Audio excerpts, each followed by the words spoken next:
Hey guys, it's Chris and I'm back with another video, but this time we're going back to my first love, Star Wars. This year we have Star Wars Episode 9, and today, because of the Star Wars celebration, Disney did drop our first little teaser for Star Wars Episode 9. So let's jump right into this teaser and give you my first thoughts, and tell you what I think it could mean for Star Wars Episode 9, The Rise of Skywalker.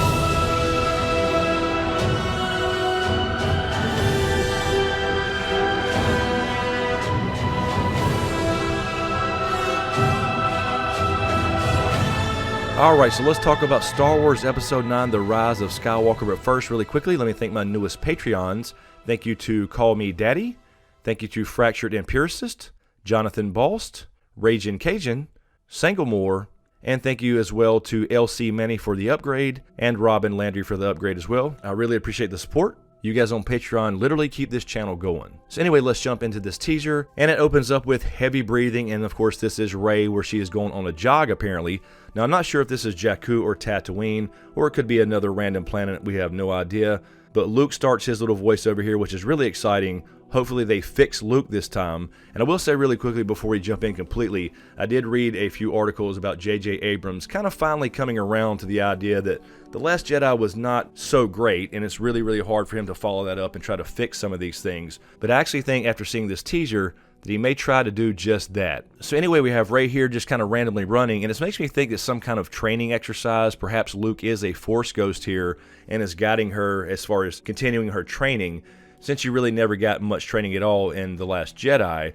But either way, she comes to a stop here, and she sees trouble coming ahead, or perhaps she sensed it before she even saw it. So we see Rey pull her lightsaber that she's apparently fixed. This is Anakin's original lightsaber that, of course, Luke had. And we see Kylo Ren approaching in his TIE Interceptor. So apparently she has a plan, and she decides to turn around and run from him.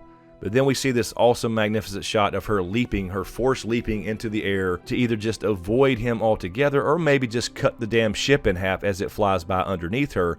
So really cool shot here. One thing I wanted to mention really quickly as well is we see a little thing pop up in between these scenes where it says every generation has a legend. Now, of course, in the previous generation, as far as the old school original trilogy, the legend was Anakin Skywalker, otherwise known as Darth Vader. And I think the subtitle of Episode 9 kind of gets into what we're going to see, perhaps. So we'll talk about that in just a second. But anyway, we see Rey as she leaps over the ship, and then we see, of course, this kind of badass looking planet. We're really not sure where this is, so I'm not going to pretend I know anything about this whatsoever. And then it cuts, of course, to Kylo Ren here as he's running with his stormtroopers and going hand to hand with some of these soldiers here, wherever this is. And I really like how Kylo here sickles this dude to the ground with the actual crossguard of his lightsaber.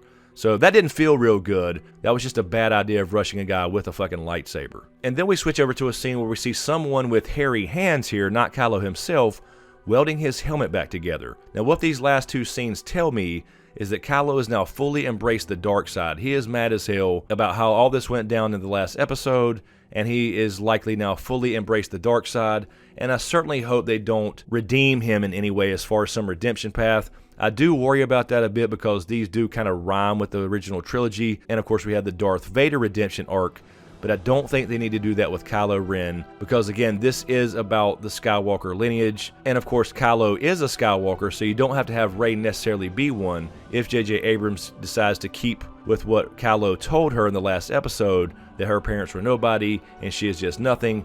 But I don't think that's the case, and we'll get into that in just a second with the whole name thing. And then my favorite scene of the entire trailer, we see Billy D. Williams back as Lando Calrissian on the Millennium Falcon here with Chewie. It's really cool to see one of the childhood icons come back to this franchise and wrap it up. I just wish he had a chance to talk to Han one more time. And then we see a cool scene, what looks to be on the same planet here, with some speeders. We have some stormtroopers chasing Poe and Finn and C-3PO as well. So just to give us a little bit of action there. Not too much else we can really say about it. And then I really like this next shot here of Rey rubbing this medal here. Now it looks to be this is the medal likely that Luke received back in Episode 4. Of course, if you remember correctly, in the end of A New Hope, before it was called A New Hope, Han, Luke received awards from Princess Leia for destroying the first Death Star, and I believe this is what that is, that medal that Luke received. So this could imply the thing about the whole parentage thing with Rey, if JJ Abrams again decides to fix this as far as actually having a real meaning behind Rey's parentage. And next, a very sad scene as well, as we see Carrie Fisher hugging Rey here. And of course, Carrie Fisher passed away not too long ago. I actually did a little tribute video for her back in the day. She was one of my favorite characters as well growing up. I wanted to see her use a bit more force powers than she did in The Last Jedi. At least a little bit of telekinesis, moving stuff around, etc. Not the damn spacewalk. They're going to be using unaired footage from Episode 7 for Carrie Fisher's storyline in this movie, so I don't know exactly what we have in store for Princess Leia. And then the classic JJ Abrams epic shot here. We have Rey, Finn, Poe, C-3PO, Chewie, as well as BB-8 and this new little droid looking over a cliff here. There's an ocean below them, and we see the remnants of the Death Star. I'm going to assume this is the second Death Star. This is a classic JJ Abrams shot here, where he has some massive epic scale here, just like we saw in Episode 7 with the Star Destroyer on Jakku.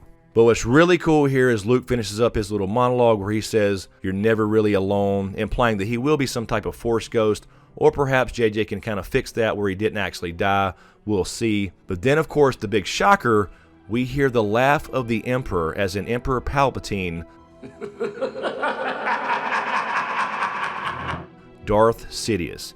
Now, I don't believe we will see Darth Sidious be actually alive in this story. They could do it in a similar fashion to the old novels where he did essence transfer after he cloned bodies for himself. So that is a possibility, but I think too much time has passed between Return of the Jedi all the way up through all these new movies, which is so many years later. I don't think that's necessarily possible, but then we get the big reveal of the actual subtitle of the movie, The Rise of Skywalker. Now, I don't really love the way that sounds, but I think what they're hinting at is we're going to see a lot of flashbacks, but that may be the key to the Emperor's laugh here as we see what created Anakin in the first place. If you go by the old canon, which is now Legends, that's a real possibility that we see a young Palpatine being trained by Darth Plagueis, and Plagueis creating Anakin Skywalker in the first place. So I think the idea of the Rise of Skywalker is not necessarily Kylo Ren or Rey if she turns out to be a Skywalker as well, but actually the rise of Anakin Skywalker being created by the Force itself. And it would really be cool for them to tie it back to Darth Sidious and his master Darth Plagueis, and with the history of Darth Plagueis, which I spoke about a lot in older videos about The Force Awakens. It is highly believed that he created Anakin Skywalker through the Force itself, which would explain why Shmi Skywalker, Anakin's mother, said there was no father. So I think that's where they're going with this. We're going to get a lot of flashbacks, Force visions, that type of thing. They could tie that into Snoke as well, him being Darth Plagueis. It would have been really good to tie that up with the story that Palpatine told Anakin back in Episode 3. Did you ever hear the tragedy of Darth Plagueis the Wise? So anyway, I think that's where they're going. The history of the Skywalkers, the true origin of the Skywalkers, not just necessarily where we're going to see Rey go if she's a Skywalker herself, or some played out story where Ben Skywalker, in this case Kylo Ren, is redeemed in some way, just like Anakin was.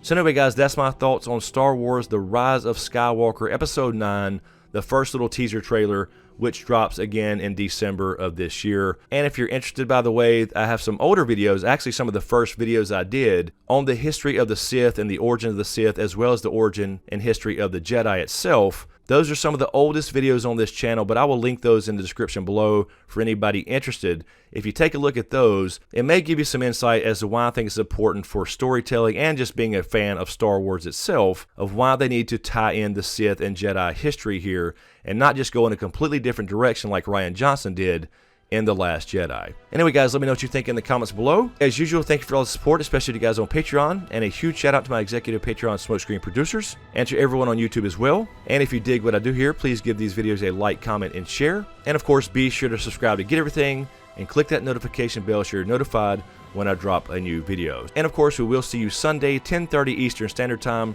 right after Game of Thrones Episode 1. And of course, we will continue to live stream on YouTube after every episode, as we did last year.